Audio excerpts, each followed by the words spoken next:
Hello again. This is the second part of the DXF import videos.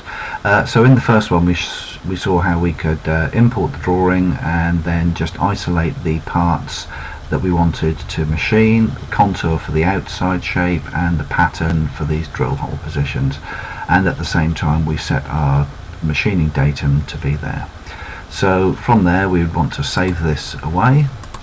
So this is saving the drawing in PartMaster format, so we choose the folder where we want to save this away,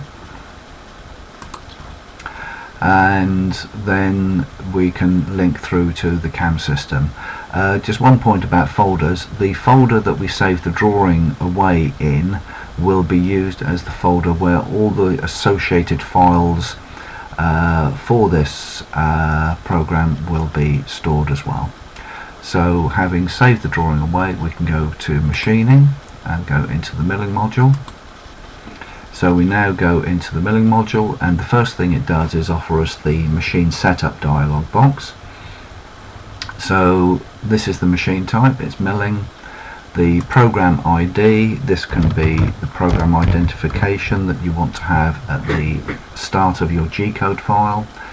The number of the G-code file can be here, so that could be on a FANUC style controller, the letter O and then the program number 1234, and then after that it could be test part.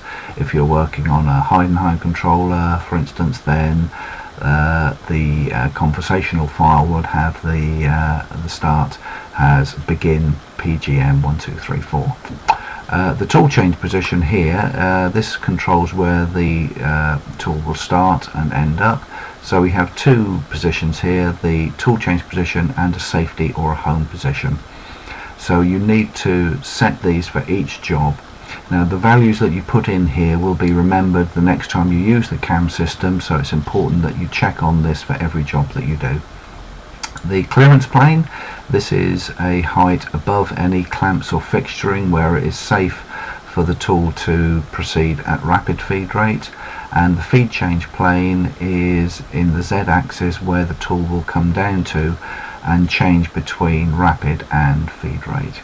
Now for most controllers you don't need to specify any of these switches at the bottom here, because largely it's taken care of with an M6 T1 command, for instance.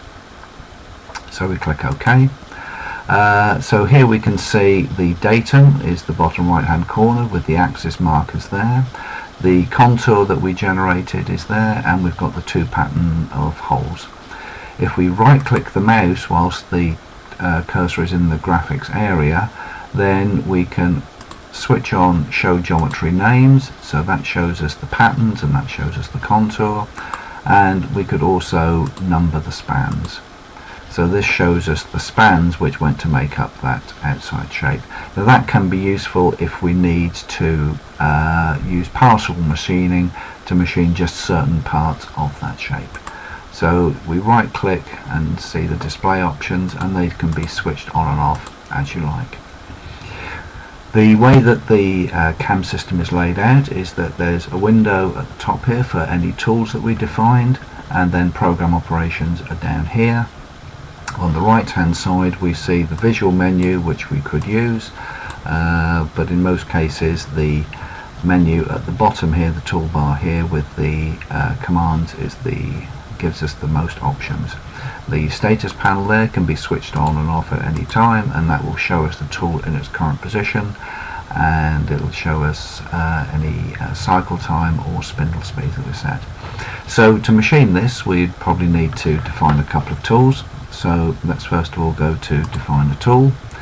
So let's have an end mill of say 20 diameter, set the length and the cut depth. The cut depth is identified as this line here, and it's the maximum that tool will be able to cut at any particular time. And a tool description can be entered here, and this is the tool number position there, which is the carousel position. So we now select that tool for use. So we select tool number 1. The radius and length offset registers, mostly you don't need to change those, they will follow the tool number, but on some controllers you might need tool number 1 uses radius offset register D21 and length offset register as height 1. So if you do need to change the registers, then this is the place where you do that. The spindle speed is controlled here, and there are 2 feed rates. The principal feed rate is what's happening in the XY plane, and that can be specified as feed per minute or feed per rev, and the Z-axis feed rate is what will happen when the tool is plunging down. Switching on the coolant after a tool change, if you want that to be enforced, then you just switch that. Forcing a tool change is sometimes required when you're limited with carousel positions and you need to physically swap tools out and put them into a previously used pot. So that's selected the tool, and it shows us the tool at its home position there. So if we want to produce a simple go round command, then we choose that. The contour name, there is only one contour that we can choose, but if we had multiple contours we could simply choose it with the cursor, like so. The Z-planes have been extracted from the geometry, from the drawing, so we can change those if we want to.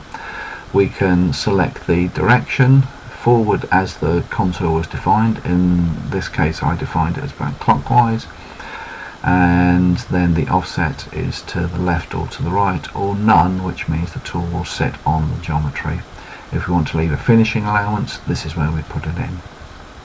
As far as the options tabs are concerned, we might need to select an approach movement. If we do, we switch it on or off here, and then we select the style, normal, arc, parallel or rectangular. Normally an arc is a nice one because it gives us a nice tangential lead onto the part. If we want to, we could also switch on ramping on the descent, so that instead of plunging directly in the Z-axis, we can plunge either at a specified angle by setting it, or along the approach movement, or even along the entire contour. Similar with runoff, we can select it or not and then set the style. So if I go back to the approach, and I'll set that to a smaller amount, and then the runoff can also be 15 millimeters. Clicking OK, and then that produces the toolpath.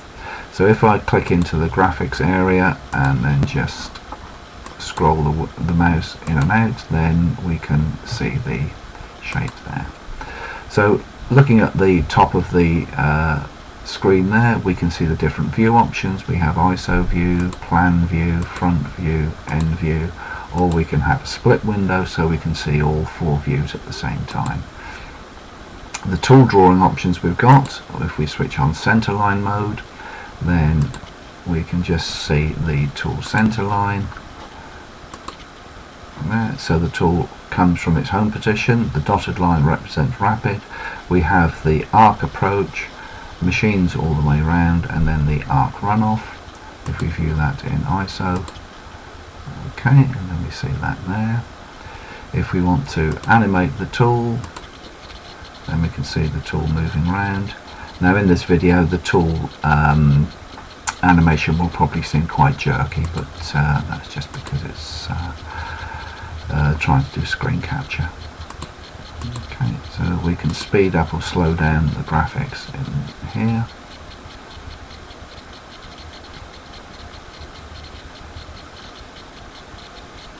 Okay, so that's done that. If I just go back to the plan view and switch on tool envelope, you can see what that does. It just blocks out the tool so we can see the size that it's going to be cutting. Now obviously we're going to be left with a tool radius in this corner here. So the next thing would be to drill those holes, so let's define the new tool. So let's say we want a center drill. Again, we set the height so it looks a bit more like a proper center drill. We select that tool for use, set the spindle speed and the feed rates, and then we issue the drill command. So in this case we want a simple drill, and we have 2 patterns there. If I want to machine both patterns at the same time, I click here, which will machine all patterns, and then we give it a depth, so we might just want to machine it a couple of millimeters deep just to spot drill those holes. So that shows us that it's machined all of those. Notice that it's changing color, so that the darker the shade, the deeper the holes. Now we define the next tool, which will be a drill, and this will be an 8mm drill. Again, we set the length and we set the cut depth. Select that tool for use by setting the spindle speed and the feed rate, and then issuing the drill command. So in this case we might want a peck drill, for instance, to go down there, and we set the number of pecks. Okay, so that's machined there. Now we might want another drill. Set the length, set the cut depth.